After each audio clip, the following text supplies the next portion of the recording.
ஆத்ம வணக்கம். ஆத்மபிதா சுவாமி சிவானந்த பரமஹம்சர் அவர்களால் ஸ்தாபிக்கப்பட்ட சித்த சமாஜத்தின் தமிழ்த்திங்கள் வெளியீடான உலகக்ஷேமம் இதழில் இடம்பெற்ற கட்டுரை.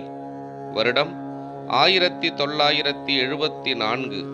மாதம் மே. தலைப்பு நான் யார். திரு அருளால் உலகின் இயக்கம் தினந்தோறும் நடந்து வருவது யாவரும் அறிவர். அன்றி என்னால்தான் இயங்கி வருகிறது என இயம்ப வல்லவர் உலகில் ஒருவரும் இல்லை. அப்படி உரைக்க ஒருவர் உளரே ஆயின் அவரே திருவருள் வடிவான சிவமும் சக்தியுமான ஈஸ்வரனே என்பது தெளிவு. சிவம் தானே இயங்காமல் சக்தியுடன் இணைந்து இயங்கும் என்பது தத்துவம். ஆனால் உலகியலில் அன்றாடம் நிகழும் நிகழ்ச்சிகளை செய்வதற்குரிய கருவியாகிய மானிடர் தாம் செய்தவற்றையெல்லாம் ஈசன் செயல் என்றெண்ண மாட்டாமல் நான் தான் செய்தேன், அவர் செய்யவில்லை, நானேதான் செய்தேன் என்று நான் என்ற மதத்தை அழுத்தம் திருத்தமாக அனைவரும் சொல்லி வருவது கண்கூடு.